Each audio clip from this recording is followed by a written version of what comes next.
পীর সাহেব চরমনায়ের লক্ষ্য উদ্দেশ্য ইসলাম দেশ মানবতার কল্যাণ, যাতে মানুষ শান্তি পায় এবং ইসলামী শাসন কায়েম হয়, দেশ থেকে জুলুম, নির্যাতন, নিষ্পীড়ন, ধর্ষণ, ইফটিজিং সহ চাঁদাবাজি এই সমস্ত মুক্ত হয়।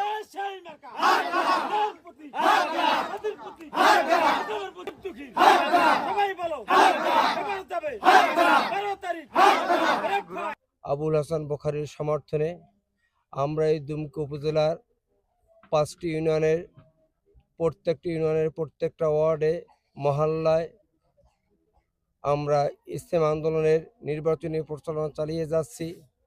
আলহামদুলিল্লাহ, এই নির্বাচনী প্রচারণা চালাতে গিয়ে আমরা ব্যাপক সাড়া পাচ্ছি।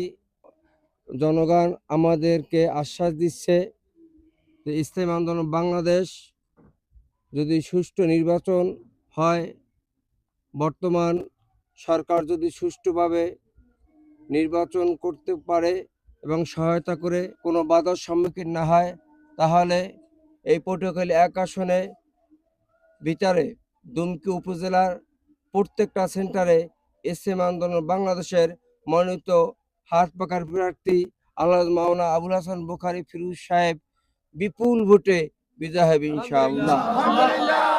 এই আশ্বাস আমরা পাচ্ছি এবং পর্দালের মা বোনেরা আমাদেরকে আশ্বাস দিচ্ছে। পূর্বে আমার ভোট আমরা দিতে পারি নাই, ভোটের কেন্দ্রে গিয়ে দেখেছি যে আমার ভোট অন্য দিয়ে গেছে। এভাবে হলে তো নির্বাচন না করাই ভালো। সরকার একটা ঘোষণা দিলেই হয়। আর যদি সরকার এবার শক্ত হাতে মজবুতভাবে প্রশাসন যদি ন্যায় এবং নীতি নিরপেক্ষ অবস্থান করে সুন্দর একটা আমাদেরকে ভোট দেওয়ার পরিবেশ উপহার দেয়, তাহলে ইনশাল্লাহ আমরা এবার হাত পাখা মার্কায় ভোট দেব। কারণ এবার ইসলামের পক্ষের একটাই মার্কা, হাত পাখা। বর্তমান যারা যুব সমাজ, তারা বলছে আমাদের জীবনের প্রথম ভোটটা আমরা ইসলামের পক্ষে হাত পাখা মার্কায় ভোট দেব। এটা যুব সমাজ আমাদের কাছে তারা নিজ উদ্যোগ থেকে বলতেছে এবং মা বোনরা বলতেছে আমরা ভোট দেব ইসলামের পক্ষে, হাত পাখার ভোট দেব, চরণে পীর সাহেব হুজুরকে ভোট দেব। গিয়ে আমরা ভোটারদের কাছ থেকে অনেক কিছু শুনেছি। তা হলো, যেমন ভোটাররা বলতেছে যে এক গ্রুপ নির্বাচনে ভোট চাইতে আসছে, বলে যে চরমনাই দাঁড়িপাল্লা এরা ঝগড়া করে, অতএব এদেরকে ভোট দেবেন না, আমরা ইগুল নিয়ে ইগুলকে ভোট দেবেন।